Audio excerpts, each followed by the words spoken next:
just talk about what you're talking about there, Daniel. Okay.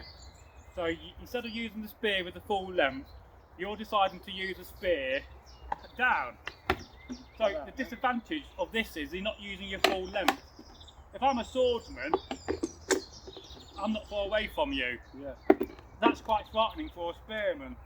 So, and come this way before you go off the camera. So the idea is using your full length is that you've got the advantage. And don't forget, normally in a shield wall, there'll be a whole row of you. Everybody will have a good lengthy spear, and you want that distance. But at some point, the shield will clash, and you can't use your spear. That is when you go to your sidearm, your knife, or your axe, and that's so important. So the idea of having a good length is that you take advantage of it, and you give yourself distance. Especially if you're doing single combat or you're fighting two people. And where's the weakest point of the shield to strike if you're a spearsman? There probably isn't a weak point. Isn't a weak point. But Would you say the strong point would be the metal middle? Yeah, that's the strong point. And if it was sharp, you probably would, on a good thrust, put your spear through the shield. But you don't always want to do that, because if your shield gets stuck, you can't use your spear. So if your spear got stuck in my shield, yeah. You can't use your spear, you got to drop it, and most probably I can't use my shield unless I snap or manage to chop the haft of the spear, but I'm still going to have a spearhead in my shield. Yeah. So, and especially when you're fighting with two people, you've got to keep the distance between the two people equal, because when two people gang up on you, and they both gang up very close to you, you're outnumbered. Yeah. But if the person is 9 foot away and another person's 9 foot away, and you're keeping the distance from the two people, which we can't really demonstrate at the moment, then that's the way you can win and fight and win a battle over two people in a duel, for instance. Yeah. You can see you can really get a lot of distance, can't you? I mean, I could be stood, but you wouldn't want to hold it like this. That's ridiculous. No. If you hold it like this, you could really get a lot of distance, and you can jab. And then you step back when you say? Yeah. So you could go in, jab, step back, and then stab, and then when someone's coming in, maybe. But I think maybe a very vital and good spot to strike would be, even though it's not allowed in reenactment, but in real combat, as you probably see just by looking at it, the best, hold your shield up, the best place to strike would probably be the lower leg. Yeah, because I've got to really lower my shield down. And then you have to lower I'm your not shield down. open up here. And then if I went down there, I could quickly go back up again and go like that. If you did that, and I got to lower my shield, I'm pretty much a dead man, because the two spearmen next to you are going to stab me in my chest. So it's difficult. The only way I can defend that is to knock your spear down and as I go down, you take the spearhead off, would you say? Yeah. What about if I went towards the foot? Would you be wearing chainmail? Would you wear metal boots? No. You wouldn't wear metal later. boots. So another good spot would be to go for the foot, wouldn't it, really? Yes. That'd cause you to go down. But only in single combat, because in a shield wall you're limited by all the shields in front of you. Yeah. So you're fighting over the shield. It's more difficult to actually get your spear down. Yeah. But let's just demonstrate that again, and we'll go through the same thing, and I'll show you how you can defend yourself from a lower cup. So we're doing the same thing again. Just move us this way. So you're going to pretend to go from a lower foot. Okay. So the only way I can stop it is to hit it with my sword and deflect the blow. We'll go for it. Yeah. That's the only thing I can do. If I don't do that, and I've got to bring my shield down, I'm a dead man. So I've got to keep... So if I went for the leg and you had a sword, you straight away go that and block out like that. Okay. So let's try again. So let's try it. Yeah, I'll go a bit quicker. Yeah. If I can manage to keep your spear on my sword as well, but at the same time I'm opening up my arm. But if you did that and you put my spear down, that would give you an opportunity to charge in, surely. Yeah, so I can shorten the distance. And then I'd be screwed, really. And then, bang, I've just shot your arm off. Yeah. Next man. So really, but it's still, it would be a good strategy to go for the legs if they weren't expecting it. Yeah. What you say, yeah. But the reason why we don't do it in modern reenactment terms is because it's dangerous. And what about if I went towards the head? So put your shield up. Well, if you went towards the head, but do it very, very slowly. Yeah. Again, I've got to bring it down. Yeah. I've got to swing across or knock it sideways. Would that be an effective strategy in old school, old world combat in medieval times? I went for the head like that. Oh yeah. And then if you didn't get the blade there in time, you completely again, we don't do that in modern reenactment because I like my tea. I've already had one tooth knocked out from an axe, and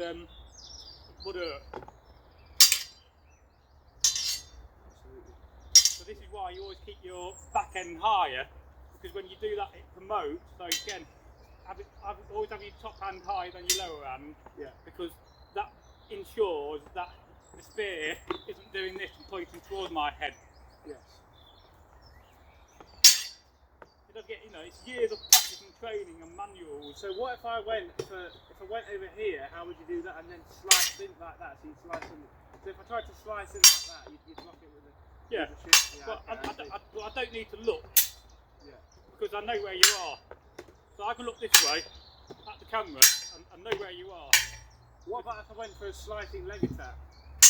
Well, let's see. Okay, let's try it. That's a lot harder to parry though, no? Yeah. Not like that. And if I really thrusted it into it, what do you think would be stronger, the head of the spear or the head of that sword? Would this snap from a sword impact? No, but I won't be going for your head. I'll be going for the shaft. Okay. Because, bang, I'll just chop your shaft and break your shaft in half and you got those spearhead. Yeah. And then what do I do then? Run? You go to your sidearm. Sidearm, okay. Yeah, or you'd run. Yeah, to get yourself into a better position. So that's very good. I think that's very informative. And do you think this is useful for your training as a bouncer? Maybe, yeah. You just never know who's going to show up at the door, Maybe someone could show up in full medieval gear with a sword, and we'd have to deal with that, wouldn't we? Oh, we have done in Derby before. We used to go out. We did Red Nose Day a few times. Did you go to any nightclubs? Yeah. Yeah. I can remember in the 90s, in the American Civil War Society, about 100 of us wanted to go to this nightclub, and the three bouncers, famous like your height, said we couldn't come in. So 4 or 5 of us picked them up and moved them to one side, and then 100 of us invaded the pub, this nightclub like. And this was back in the day when you used to go out with your musket and your sidearm and your pistol. Right, okay. So because all of us were all so well armed, we decided to put all the weapons on the bar, and we appointed a guard of 5 men to keep eye on it, whilst the rest of us got drunk, and then we swapped over. And these days you couldn't really do that, but we literally took over the nightclub. Bouncers couldn't say anything, and the nightclub was very happy because we spent an awful lot of money, and we drank an awful lot of beer, and we had a good time. Sounds good to me. I'd let you guys in, that's sure. Well, you won't have a choice. Well, I suppose not. There's 100 of you, Yeah. Because numbers do speak. They do indeed. And it's very funny, we've been in a few situations reenacting when some of the locals are stood up and don't like us in their pub, so 5 of them will stand up and say, we don't want you lot in our pub, and then 50 of others stand up and then they walk out the pub, because they're not going to fight, have got 50 of us. With swords and shields, of course. Oh yeah, back in the day, we would go, but as things progressed in the 90s, we stopped doing that because of health and safety, and not to give the hobby a bad reputation. So that's very important that you don't take weapons to nightclubs and pubs. Leave your weapons in your tent. Please leave your tent. Preferably locked away in a war chest or in your car, and be responsible. Because if we don't be responsible for these weapons, we will lose them. I mean, the government are already trying to take crossbows from people. This is a little bit ridiculous considering that more people are killed with hammers and knives in the UK, and I can probably get a knife within 10 minutes from me in a shop, whereas getting a crossbow is a little bit harder. Indeed. So, and if they come for these crossbows, they're going to come for your bows, and then they'll come for these next. I don't fundamentally think they are going to ban crossbows. I think they'll create a license because it's a money generation thing for them, and that's how they're going to regulate archery. I think so. Yeah. But some crossbows are just as effective as real life firearms. I mean, they're so of course powerful, they are. They could blow your insides out in 3 seconds. But it's not the crossbow doing the damage; it's the individual. Absolutely, yeah. And we should be dealing with the individual. So whether there's a call for a license, well, maybe there is, maybe there's not. But like I said, more people get killed in car crashes, more people get killed by hammers and in society than crossbows. And yes, there's been a few number of crossbow incidents where people have been killed by people with crossbows, but again, the individuals are completely mad and crazy and should be going around with crossbows. Absolutely. Yeah. So if you enjoyed this video, then please leave a like.